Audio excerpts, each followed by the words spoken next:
I'll do a quick introduction.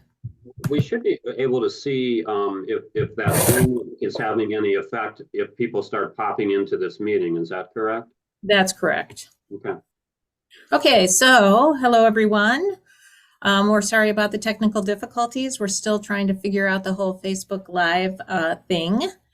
I am Margot. I'm with the Washington State Beekeepers Association, which is the organization that is hosting these, and we do this in conjunction with Grub.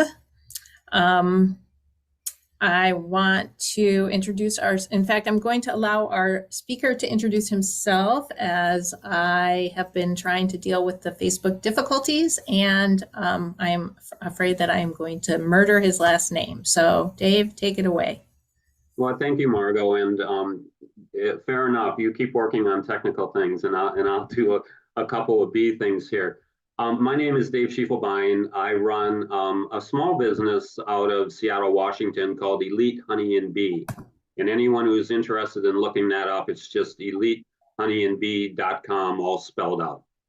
I'm going to do a presentation tonight about where our packages and nukes and mated queens come from.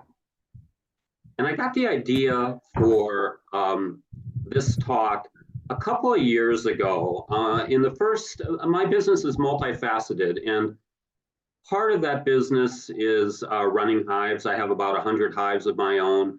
Part of it is selling honey, but part of it is also selling bees, which I do in the first quarter of the year, in other words, right now. And a couple of years ago, I got a really irate email from someone I didn't know, who was upset about the price that was being charged for packages and nukes and queens. And, you know, he was just angry. And I wrote him kind of a thoughtful email back, just explaining how I did my pricing and why there is pricing behind it. You know, his point was, well, when I started beekeeping, packages were $75. And I'm sure that's true, but I remember when I was a kid, my dad pumping gas at 19 cents a gallon, you know, so things just change as the world grows older. But he wrote me a kind of a contrite email back. You know, we had a little bit of an exchange, so it was nice. But he finished off his email saying something like, well, I know how they make up those packages. After almond pollination, they just take all the bees into a big warehouse and they dump them into packages, and then guys like you deliver them to us. And that's when I realized, you know, there's a lot that people don't know about where things come from. So this is a bee package. This is a product that most of us are familiar with. We see it, but we don't necessarily see what's behind it. And the day that our bees come into town is a truly happy day. Kids go absolutely bonkers over it. If you're a brand new beekeeper, it's a day that you've been anticipating and waiting for a long time. If you're an experienced beekeeper who maybe lost a colony or two over winter, you're happy to get those colonies fired up and going again. And all that we really want to do on package day is just get home and get our packages into the hive. But what I'm talking about today is, how do the bees get from their source, which in my case is Northern California, to our backyard? That's what I'm going to try to explain, and I'm going to use some visuals to make that explanation. So the short answer to that is there's a California connection, particularly on the West Coast. Most of our bees come from California, and it's the Central Valley, that huge agricultural valley in the middle of the state where all the business happens. This is the Central Valley of California. It runs from Redding up in the north all the way down to Bakersfield in the south. Where I go is a little town called Orland, close to Chico. Most people have not heard of Orland, but it's closer to a larger college town called Chico. Huge agricultural valley in Northern California. So the Central Valley of California is pretty special. It contains less than 1% of the farmland of the entire country, but still produces 25% of the nation's food. And things like fruits and nuts are a big part of that. And the biggest part of that fruit and nuts are almonds. There's 1.37 million acres of almond trees in 2023 in that Central Valley, huge monocrop. We're not going to talk about the goods or bads of monocrops, but the fact is it exists. So almonds need pollination. For pollination to happen, we need bees. Agriculture needs bees. That little town of Orland that I was talking about that I go to, it's called the Queen Capital of North America. They produce 80% of the queen bees in the United States, just in that little tiny part of California. Some of the bigger queen producers are there. Icums is the one I go to. I've worked with Conan's, also Steve Parks, and a little bit with Oliveras as well. All the big names are in that area. So what I'm saying, if it were not for almonds and all the good and bad that a huge crop like that has on the environment and even on bees, if it were not for that, we wouldn't have this. We wouldn't have too many backyard hobbyists because we wouldn't have an industry that supplies us with bees. So in 2023, there were 2.71 million beehives in the United States, and that's actually a tick down from the year before, but it still is a lot of bees. So what's needed to supply that demand for bees is a commercial queen rearing operation. And it's those commercial queen rearing operations that also produce the packages and nucs that I bring back from California to my customers here in Washington. So we're fortunate in the state of Washington to have some very good bee breeding resources, particularly out of Washington State University. Now, the suppliers of bees need something called breeder queens, and those are highly selected queens with the genetic characteristics that we're all looking for. And those are usually artificially inseminated queens, and they do that so that the parental and maternal lines of traits are carefully controlled. So I'm not going to go into too much depth on the science part of that, but that's the basics behind it. So at WSU over in the top left there, that's Steve Shepard. In the middle, Sue Colby, two people you've probably heard of. I believe Sue Colby has retired. Steve Shepard is about a year from retiring. That's Brandon Hopkins on the right. He's the person who pioneered the ability to bring European honeybee genetics to the United States through freezing bee sperm, basically. Tim Lawrence on the bottom. And that woman in the middle is a kind of an up-and-coming person that I would like everyone to keep an eye on. That's Megan Mahoney, who is a queen breeder who works out of both North Dakota and Texas.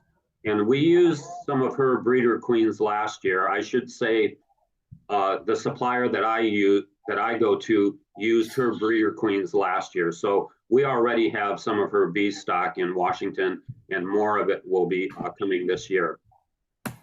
So as I said, breeder queens need to be artificially inseminated. That's again to make sure they have all the traits that are desirable. The cost for a single insect that is a breeder queen from those experienced queen breeders is $1,200 or more.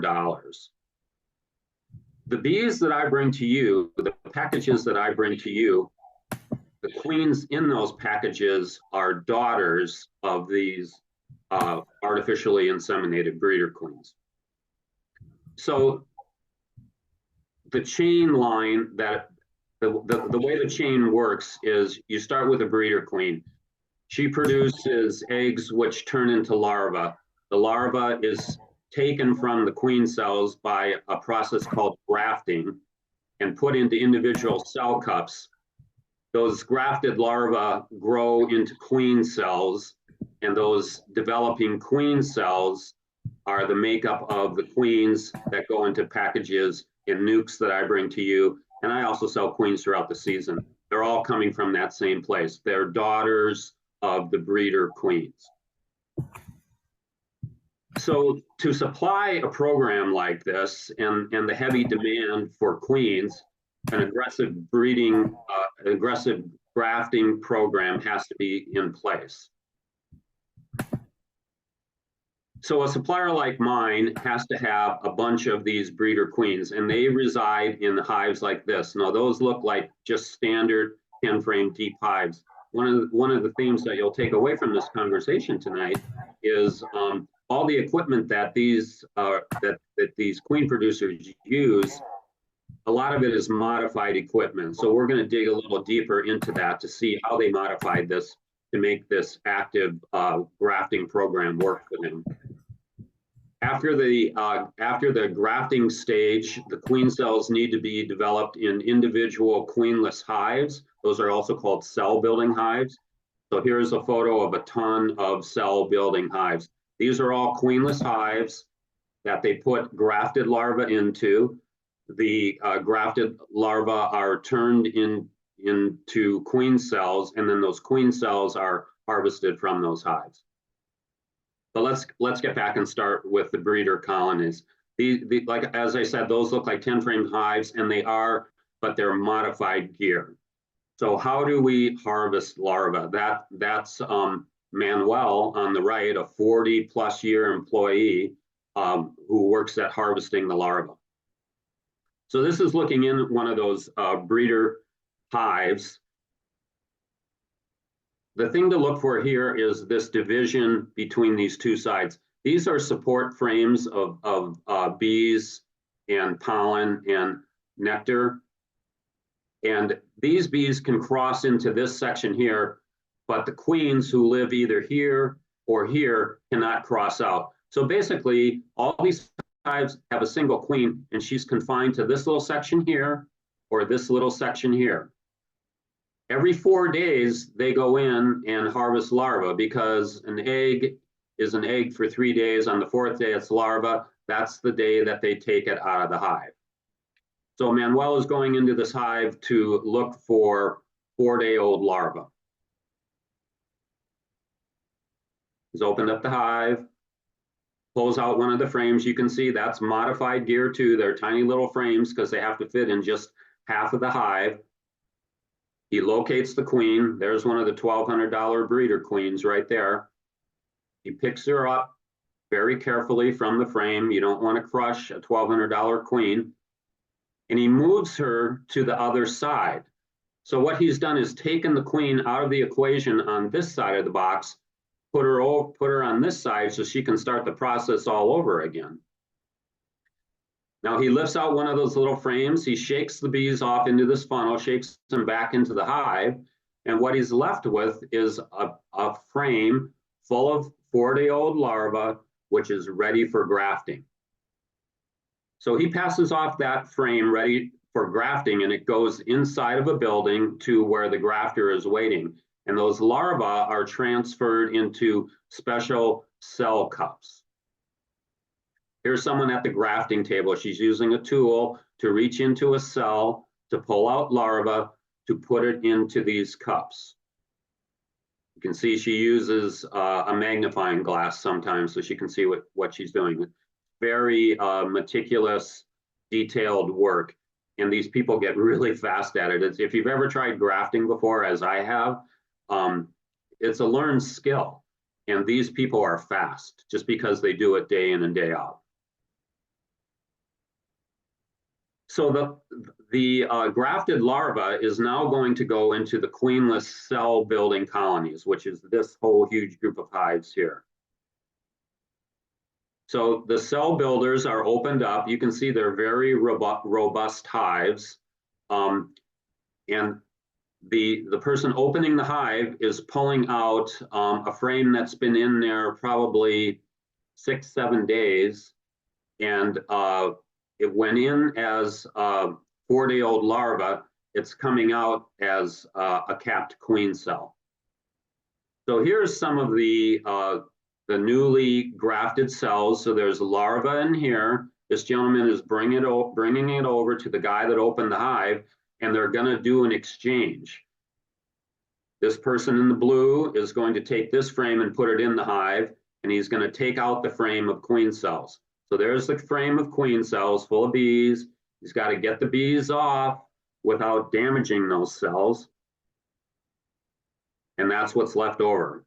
Fully mature queen cells, probably about day 10, maybe 11. So they have 10 days before those queens are going to emerge. So there's the exchange. One person takes those queen cells. The other person takes the larva. Going to put that larva back in that cell builder hive and start that process all over again. There go the cells into the hive. The larva goes back inside to a heated incubator where it stays for the duration until queens are ready to emerge. So look at this, just tons of queen cells in this rather large and old-fashioned incubator. They will be taking those queen cells out of there, and they'll be using them for a number of different purposes. Most of the time, it's putting them into something called a mating nuke. So we're going to talk about mating nukes in a minute. But before they transfer them to the mating nuke, they are frequently checked with a bright light to make sure that they are viable and that the larva inside is alive, that the developing bee is alive and almost ready to emerge. Okay, so since they produce queens by the thousands and tens of thousands, a lot of mating nukes have to be put out in the yard. Remember when a queen emerges inside of a hive, she eventually flies out and mates and returns to that colony, and the colony moves forward. So these people are doing it on a large scale, but they're doing it in these very tiny hives. This company calls them mini mating nukes. And it looks like a Langstroth hive, except it's really tiny. You can see 1, 2, 3 frames and a feeder. Here's one of the small frames. It doesn't take much to get that colony going. So when they're making up these mating nukes, they actually have a literal assembly line. They blow out all the debris from the prior year and let it run on this conveyor belt into this dark room. Someone inside that dark room is scooping out using this high-tech can of spam, empty spam can, dipping it into what basically amounts to a large bucket of bees, dumping 1 can worth of bees into the mini mating nuke, and then those mating nukes are going to be have a queen cell added to them and moved out into the field. So this is just kind of a makeshift thing. Shows how basic some of this operation is. Another one of my suppliers uses sort of an old-fashioned scoop. There's really not a whole lot to it. So those tiny mating nukes with about a couple of cups of bees and a queen cell that's about ready to emerge are then placed out into the field where the queen will eventually emerge. Now, here's the mini mating nukes. Those are small little nukes. These are also mating nukes. They look a little bigger, but it's just a different style. This is a breeder that has 2 colonies in each little hive body, whereas this one has just 1 colony in each little hive body. Just a different way of doing the same thing. All custom-made gear. These guys all make their own gear. Here's the mating nukes by the hundreds out in the field. Notice how they're arranged in like a semicircle, and the entrances are facing different directions. That's because the queens are pretty much emerging at the same time. They want them to orient to the proper mini nuke when they come back, so they don't actually drift into the wrong colony. There's a closer look at that semicircle of bees. Entrances turned opposite ways. There's a close-up of one of the mating nukes. Like I said, they look just like a Langstroth hive, except you can hold it in one hand. Then on the appropriate day, and by appropriate, I mean enough time is given for the queens to emerge, go out on mating flights. go back to these tiny nuke houses and start laying eggs.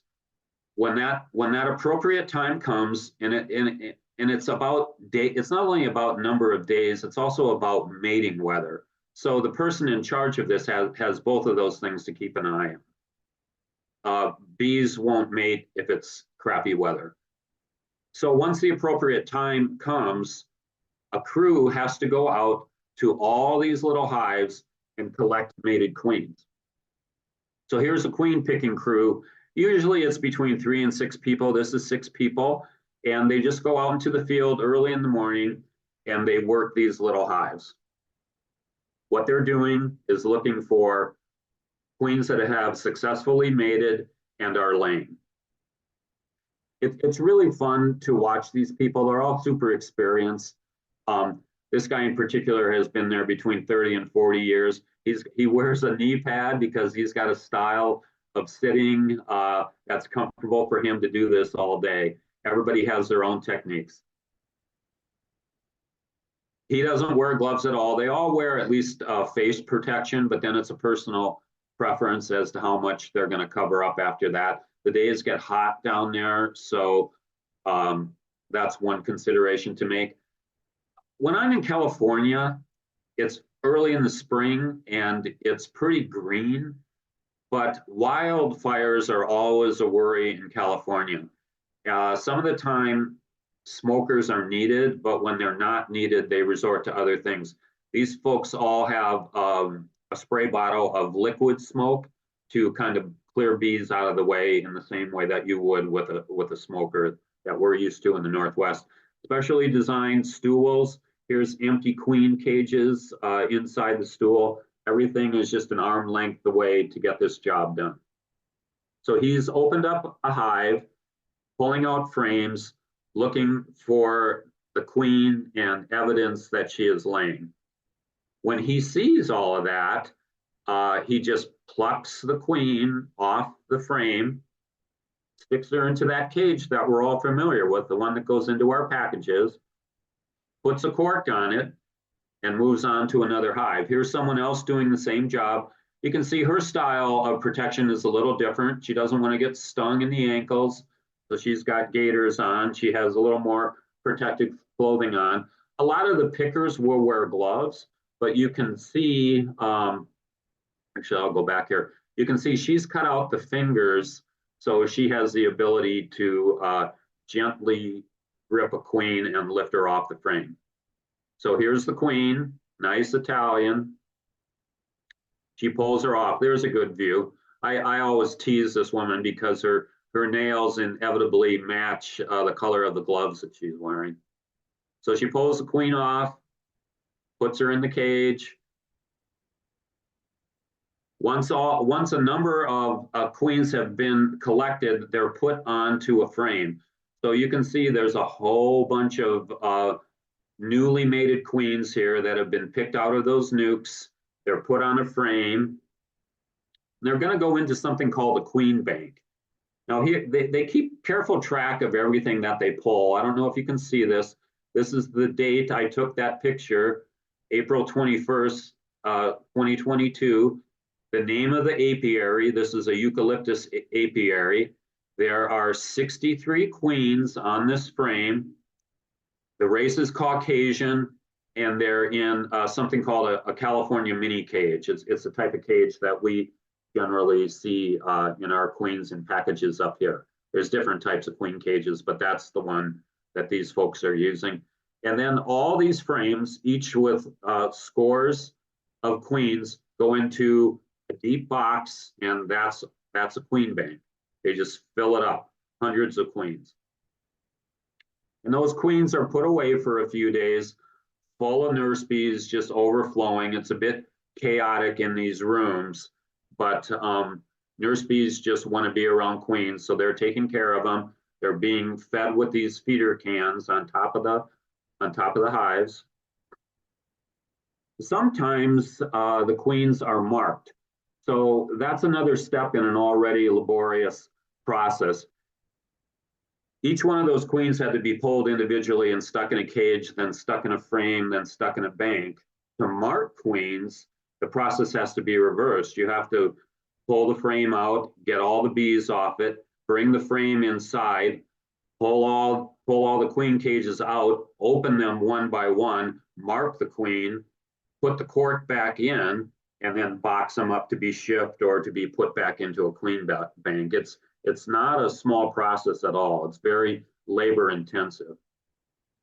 You can see here she's used a special tool to pull the cork out of the queen cage. She's gripping the queen between her fingers, and she's grabbing the blue pen here to give it a mark.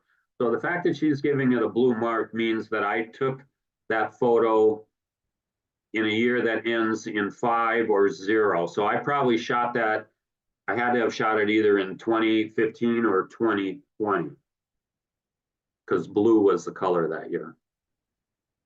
Okay, that's the story behind queens. Let's move on to nukes, because we also bring nukes up from Northern California, and they're connected to almonds, and they're connected to queen production as well. So this is the part that's connected to almonds. Our queen producers, after the almond pollination ends, which is about mid-March, the almonds are just popping out in California right now. They're totally on schedule, which says to me that our season up here will also be on schedule. And I don't mean our weather up here. I'm talking about when packages and nukes are available. That's all tied to what's happening in California. We all want our bees as early as possible, but sometimes that's impossible because of poor weather in California. Last year was a prime example of an unusual winter and spring in the Central Valley, and it delayed us, people like me, from bringing bees back to Washington by a couple of weeks probably. So those okay, let me back up. These nukes then are made up of extra bees that come out of pollination. There's a ton of bees in California for that almond pollination. They're very robust and healthy colonies in mid-March when they're not needed anymore. So before they move across the country to other parts for other pollination duties, a lot of those hives are split, and that's the beginning of a lot of nukes. So these nukes are made out of bees that come out of pollination. But what's going to happen is those same queen cells that they put into the mini mating nukes can also be put into this style of nuke out in the field, because the splits are made and they're queenless. So they insert a queen cell into the nuke. The queen hopefully emerges, flies out, and mates. Now that all happens a month before I get to California to go pick them up. So during that month, a lot of the bees that came out of almond pollination have died off. And the hope is the bees that I bring back are all the offspring of that fully accepted queen that is hatched out in that very nuke. That's the goal, and that's the true definition of a nuke, is a fully accepted queen with offspring that belong to that accepted queen. Some people sell nukes that are made up of bees that are not related to each other. A cage queen is stuck into the box that has 5 frames, and they sell it as a nuke just because it's in a nuke box. But that's not a true definition of a nuke. So every nuke that I sell, we inspect frame by frame. I go down with a partner from Seattle here, meet up with another partner, an experienced beekeeper in California, and the 3 of us spend our time out in the field. These are the producers' nukes. We go through with our own nuke boxes, and we check those nukes frame by frame. We are inspecting those nukes out in the field to make sure that they meet our standards. So what we're looking for is an accepted queen, a solid laying pattern, resources like honey and pollen, and also no obvious brood disease. We don't want to see sac brood. We don't want to see European foul brood. We just don't, we want a hive that looks good. That's why we do these inspections. So you can see our producers' nukes are the wood nukes, and we are transferring frames to our own nukes. Sometimes our own nukes are plastic, sometimes they're wood. This is what I like to see when I pull a frame out of a hive and I'm inspecting it to decide whether we're going to bring that nuke back. I want to see a lot of bees on a frame. The angle that I took this shot is not so great, but all these open cells contain either larva or egg. There is some developing brood in those open cells. There is a queen, nice Caucasian, or else a Carniolan, that's the darker breeds that we have. That's what we're looking for. And if these nukes pass our inspection, then and only then we transfer those nukes to our boxes. Or I'm sorry, we transfer those frames to our own nuke boxes. Now we're doing this during the day. So a lot of these bees in these little nuke colonies are foragers and they're out flying. So we make the transfer, we put our nuke box back in the same position as the one that we took the frames out of, so the bees' orientation is not changed. But then we have to go back at night or sometimes first thing in the morning, and we have to close those hives up because we wanted all those foragers to get back into the nukes. So this is a picture of us working, I believe, in the evening. You can see the red light here. We wear red headlamps when we're closing up the bees because bees will not fly towards that spectrum of light. If we just wore a regular headlamp, they would fly right at us, probably sting us.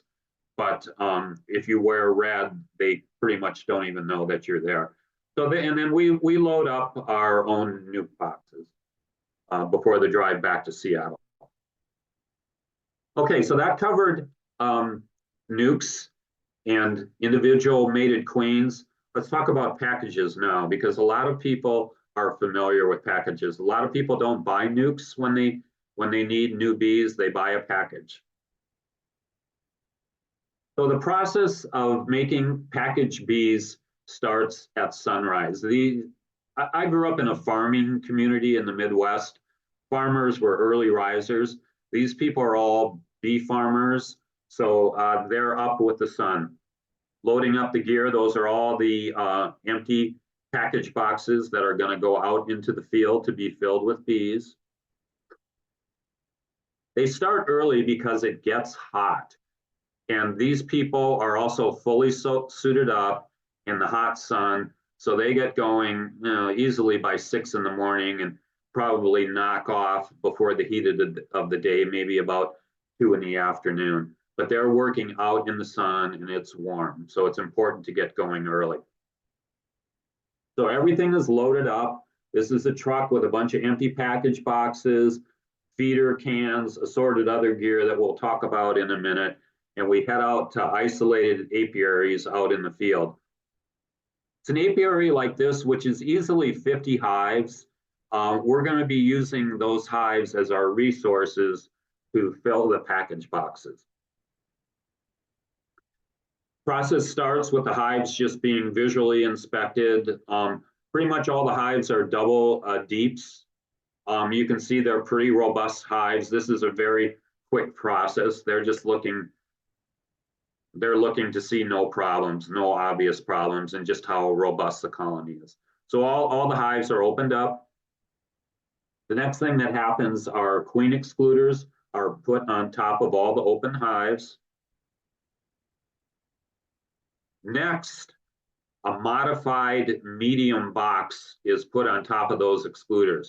So what this guy is carrying here, they look like regular deep boxes, and they are, but they've been modified with slats running through them. The idea is going to be to drive the bees up into those boxes. So if you just had an empty box, there'd be nothing for the bees to cling to.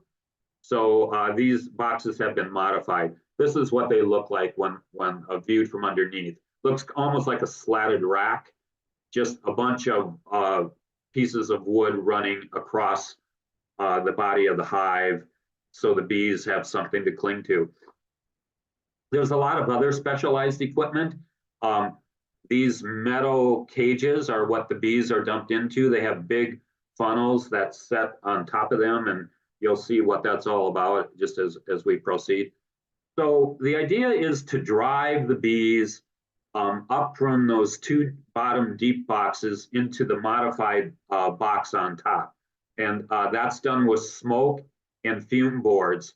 Now up here, sometimes people use fume boards to harvest honey. But in that case, usually the fume board is put on top of the hive and the bees are driven downward out of the honey super. It's a smelly substance. Trade names are Bee Quick or Honey Bandit. It's just a smell that the bees don't like and they move away from it. But here, these are our fume boards. I have better pictures of those. They want to drive the bees up. We like to drive them down when we're harvesting honey. It works opposite for this process. Here's a better shot using a lot of smoke. Here's the two deep boxes. Here's the queen excluder right there, attempting to drive these bees up to this modified medium box. The reason there's a queen excluder on there is that screens out most of the drones and the queen.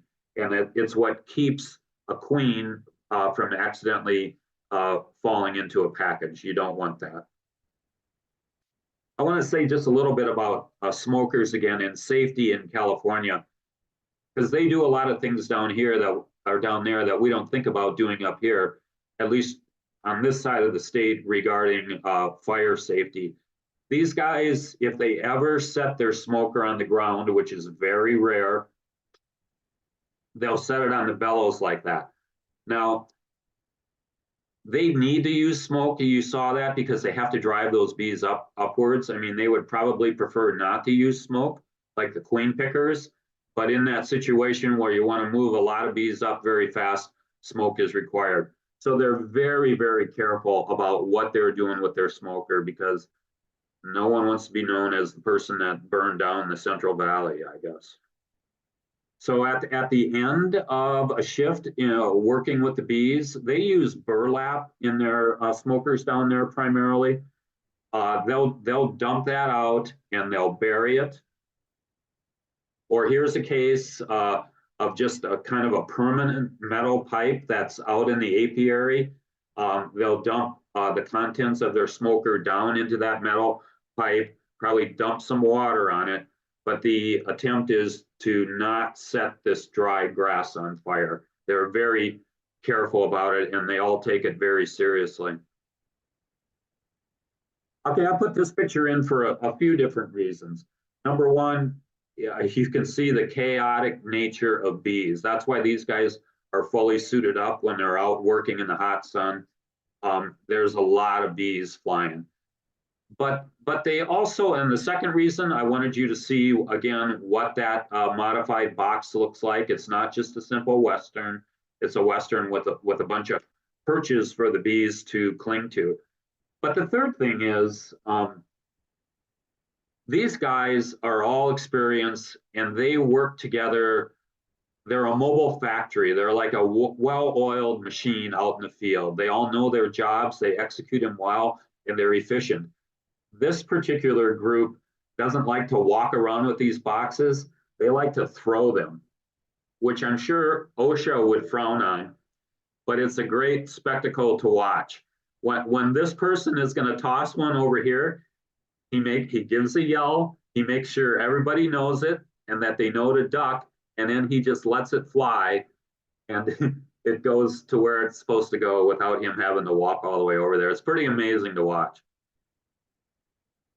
So when they're smoking those bees up into those modified Westerns, there's other parts of the crew that are getting the empty package boxes out and ready. And you can see once again, just the amount of bees that are flying in a situation like this in a short period of time.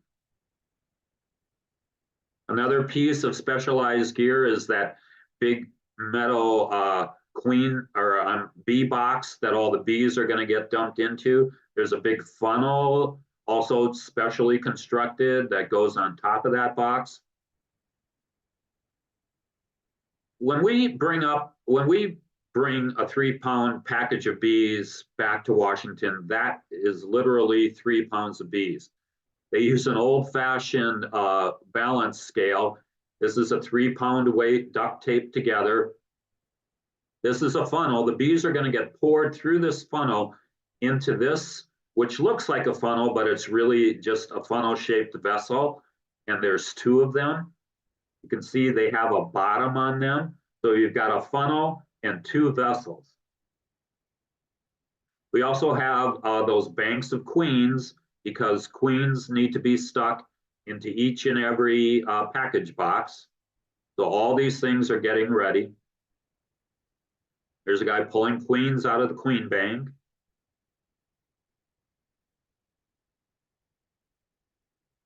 He's got them laid out on a rack of packages. They call them racks. Sometimes they call them pallets.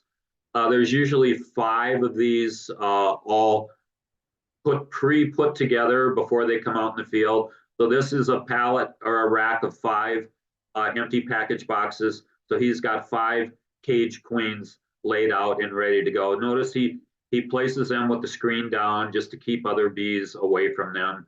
If that screen was facing up, a bunch of curious bees would be all over those queens. There he's putting them into the little slot in the package boxes.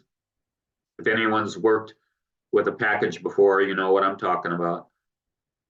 And then the excitement begins. So here's this modified Western box. He slams it down. The bees fall through this funnel and into this cage below. And he doesn't do that with just 1 box. He does that probably 4 or 5 with 4 or 5 boxes. And then he removes the funnel. And so we've got a bunch of unrelated, agitated bees that have just been smoked up into a box and now dropped down into a cage. He's walking over to where he's going to start shaking the bees. Here's a guy in the background with more of those fume boards. They're just a wood paddle that's been dipped in something, you know, like Honey Bandit, something that the bees don't like. That's what's used to drive the bees upward. So this is when the process really gets interesting. You can see he took the big metal box. He's pouring the bees through the funnel down into the funnel-shaped vessel on top of the scale. All the empty package boxes are close by. It's backing off a little bit, the same process, pouring bees through the funnel, down into the vessel, on top of the scale. What happens is this guy then takes a full vessel and he inverts it and dumps those bees into each package. So this person is weighing out 3 pounds of bees. He's dumping them in. As he's pouring more, he's dumping them in, and then they're going to do a switch out. So this now has 3 pounds of bees in it. Here's the empty vessel. He's stopped pouring for a moment, and they're going to switch the 2 vessels out. Again, the same thing, pouring the bees, shaking them into the packages, feeder cans close by, because as soon as he pulls this away from the package, he drops in a feeder can. This is a side-by-side comparison of that big metal box. Pouring bees out. When he reaches 3 pounds, he slides this little door shut, so no more bees will come out. Very, very basic piece of machinery. Sort of an aerial view looking down at the packaging process. Feeder cans ready to go into the packages as soon as he dumps in the 3 pounds. Here's a rack of 5 packages that already have the queens in the slot. You can see that, but here's 5 more that they're waiting to be put in.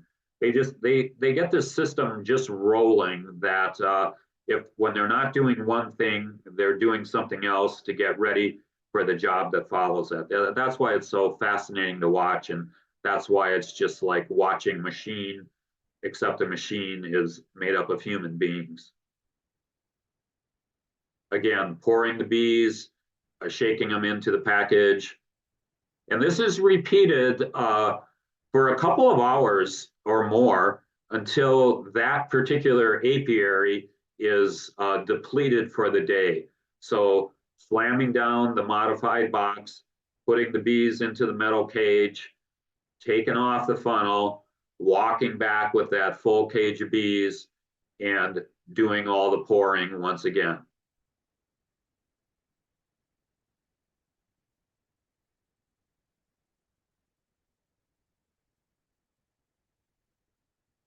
There he is putting a feeder can in after he removed the vessel after dumping the bees in.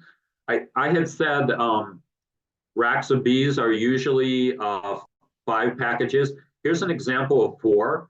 That I can tell you right now, that package is going in our truck or our trailer because we have our trailer is only big enough to hold 9 across.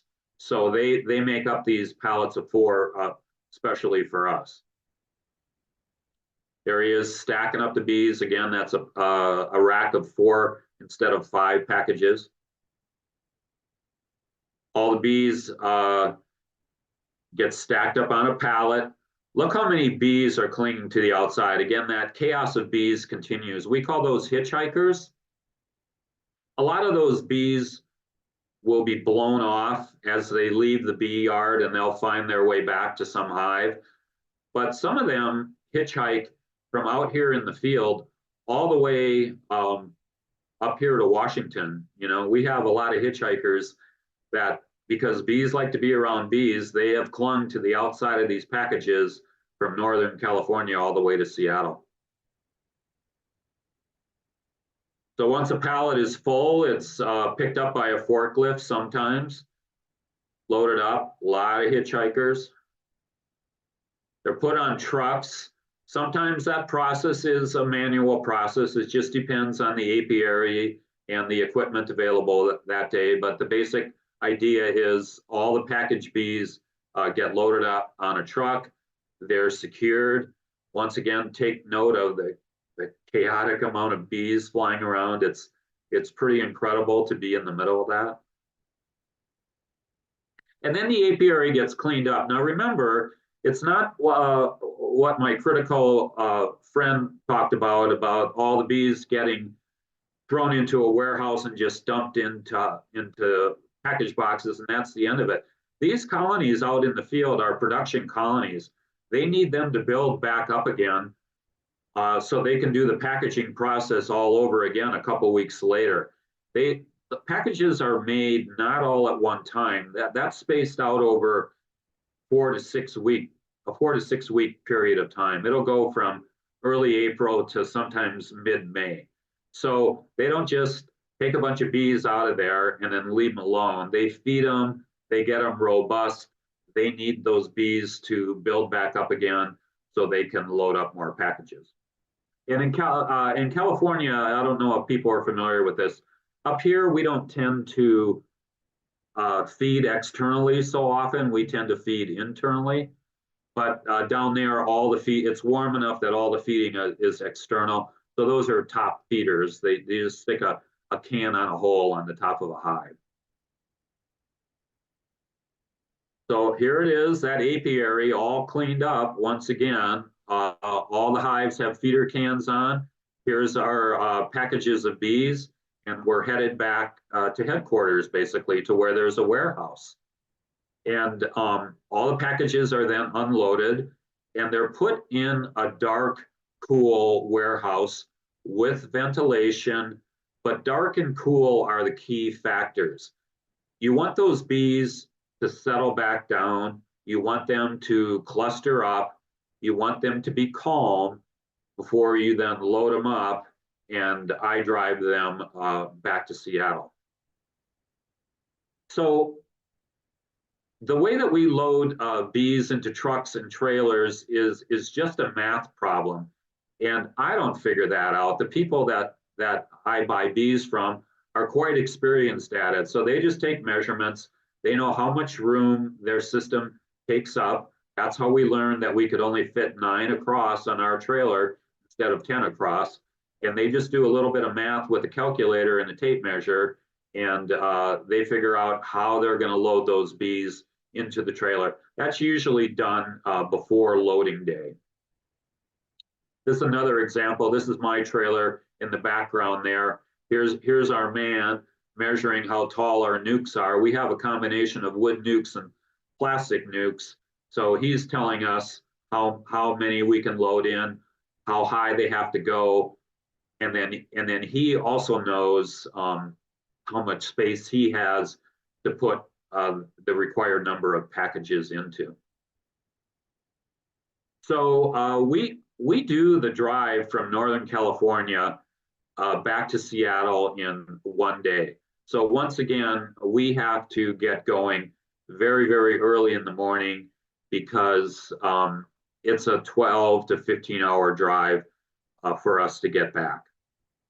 So we start early. In this particular case, we're just driving into kind of a warehouse down into a pit, and they put a ramp across the pit so no one's walking down. They just makes it easier to load that trailer. I load up my own nucs when I'm in California, but I don't load the packages. They have a crew that does all of that. Just wheeling them in to the trailer. We use lath and staples to hold them in place, just thin strips of wood and staples. We don't want that load shifting. We want to keep the bouncing to a minimum. So everything is tightly stapled together. And we fill up all the space that we need to fill. That's the calculations that they take ahead of time, is to know how high they need to stack to fit X amount of packages into this space. This is just one of our very basic trailer setups. You can see we put some ventilation. This is plywood, and we've left ventilation room in the top and on the sides. The big worry in transporting bees, there's two. One is overheating bees. They throw off a lot of heat. So you want to make sure that they have air circulation to blow that hot air out. But the other worry is freezing the bees. You don't want the bees to be too cold. So there's a delicate balance of how much ventilation you need to keep those bees comfortable. You'd like to keep them clustered up. So you want ventilation, you want cool air flowing around them, but you don't want that air to be so cold that it freezes the bees. So there's a load that's secured and ready to travel. So we're coming close to the end of my talk here. I'm just going to spend a couple minutes talking about transportation of bees. Now remember, there is a tie in from commercial pollination to packages and nucs. So, and that all has to do with almonds. So bees come from all over the country to that Central Valley in California when the almonds are blooming. And this is how commercially those hives are brought down there. These are full-size hives brought down in semis, probably 400 to 450 hives on that trailer. And those are what's put into almonds for pollination. What I'm talking about, though, with transporting bees is transporting packages and nucs. And that can be done on all different scales as well. This is large-scale package transportation. This truck is going from Northern California, Central Valley, all the way back to Wisconsin. So that's a longer drive than what we're doing by at least double, if not more. And they're taking a lot more packages. I have no idea how many packages they're taking in that single trailer back to the Midwest. But that's looking inside of it.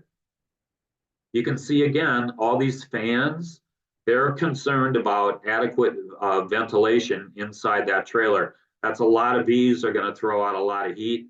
You have to pump that hot air out to keep those bees cool enough. Everything is moved around on a pallet jack inside of there. And I know, I don't know if this one does, I can't tell, but some of those trailers even have misters in them to help give the bees some moisture and to keep them cool during the process of transportation. That's loading up that semi. They just load it up with a forklift. Lots of bees. This is small scale package transport. This is a guy out of Whidbey Island who brings bees back pretty much for Whidbey Island people. Just a single pickup truck, a rather makeshift contraption to keep the water off of them. They're all stapled together so they don't bounce out. But he doesn't even have a back on this thing, you know. So he makes that drive from Northern California back to Whidbey Island here in Washington. This is what I call middle scale transport. This guy is, I can tell by the plate, he's going to Montana. You can see his ventilation, fifth wheel trailer, dual axles on the back. It's got ventilation here, ventilation up there, and I would imagine there's some on the back for that air to flow out as well. This is my method through the years. I've been doing these trips pretty much every year since 2012. So I have a bit of experience at it. The setup is generally the same. A pickup truck, it helps to have a four-wheel drive pickup truck because sometimes we have to drive some pretty nasty field roads. But a four-wheel drive truck, a modified trailer of some sort. We used to rent trailers, then we graduated to horse trailers.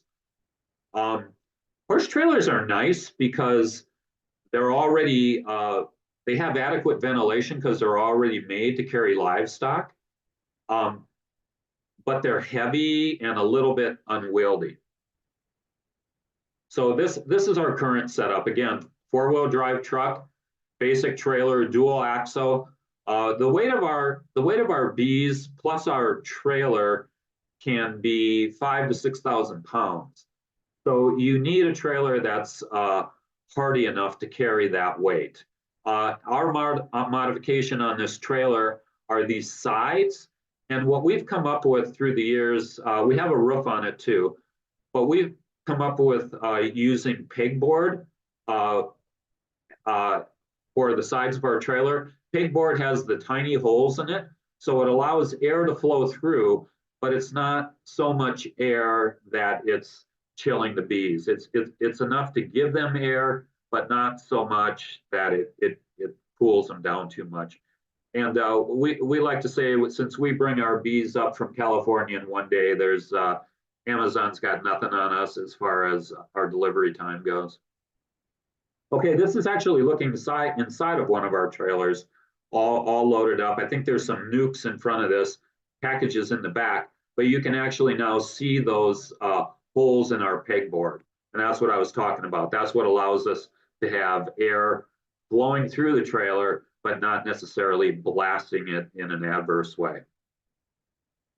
So we make that drive from California back to Washington with Nucs and packages. We do it in a single day. Inevitably, we get to our drop-off point here in Seattle after dark. We unload in the dark.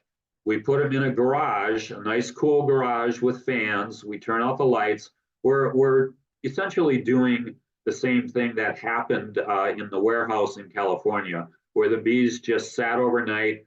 They cooled down, they got clustered up again, and they calmed down. And then we do our distribution in the following morning, first thing the following morning. Oh, and just the last thing I was going to say is then our package and Nucs sales are pretty much done by the end of April, sometimes May. But we bring back a bunch of queens with us. We have a queen bank or sometimes two queen banks. And then we supply mated queens to people that are doing splits or that lost a queen. We do that throughout the season. And we shoot through the queens that we bring back pretty quickly, but then we continue to get more queens from California throughout the season, and they just come overnight UPS. Okay, that's all I have to say. Again, my name is Dave. My company is Elite Honey and Bee, elitehoneyandbee.com, all spelled out. There's a QR code. If you've got a phone, you can pull up my website using that QR code. But that is the end of my talk. Thank you. Does anyone have any questions? That was really interesting, Dave. Thank you so much for sharing with us.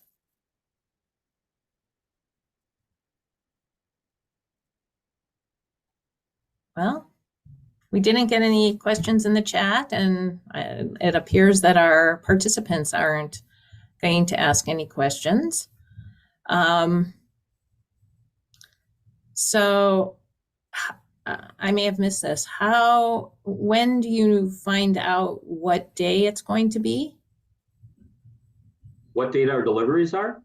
What day? Yeah, what day that you have to be down in California? Oh, I see what you're saying. Well, that's it's been decided already.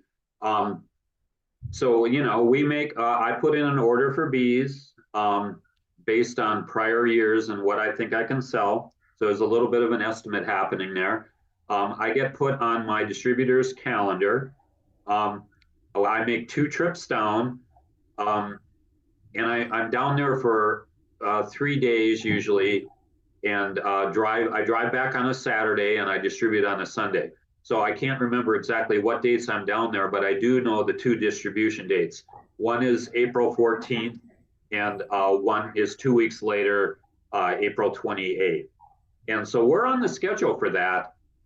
But what I always like to remind people of is this bee production is weather related, because bees, again, cannot fly if there's poor weather. So sometimes things get pushed back. I don't think it's going to happen this year. It usually doesn't happen that we have to push back because of poor mating weather in California. So I think it's going to be on time, but there's always an outside possibility that it does get pushed back. And do you have any idea of who most of your customers are? Are they new beginning beekeepers, or? It's all over the board. The general description of my customer are backyard hobbyists. So it's a person with 1 or 2 hives, or maybe 10 hives, but it's just people like you and me that like to have bees in their backyard or on their property. What part of Seattle are you located in? My home is my office. That's West Seattle, but our distribution is on the east side. We have a place in Medina, which is right next to Bellevue, and we distribute out of the east side. And we do that because it's sort of centrally located. The people in Seattle have to go across on the lake, but the people in the eastern suburbs that have to come in, it's a little closer for them. So it's kind of centrally located. So rather than distribute right in Seattle, we distribute in Bellevue. And it looked to me like your proportion of Nucs to boxes was about 2 to 1. Is that correct? Yeah, that's probably a pretty good guess. I'd have to think about that a little bit. We definitely sell a lot more packages than Nucs, for sure. Packages, Nucs are a ton more work. People buy Nucs because they want to get they want an accepted colony and they want to get a jump start on their season. But the reason that we charge more is there's a lot more to making up a nuke than there is making up a package. Sure. Well, we're almost out of time. Are there any questions from any of the other participants? Doesn't look like it. So thank you very much, Dave. It was really a fascinating presentation. And we will get the video up onto Facebook probably in the next week or so. And I apologize to the people who are here for the technical difficulties that we're having. We're still learning how to do the system, and the person who generally does it is not here today. She asked me to substitute, and I was not a good one at least in terms of Facebook Live. But anyway, thank you so much again, Dave, for the presentation. This was fun. Thank you. Okay, take care.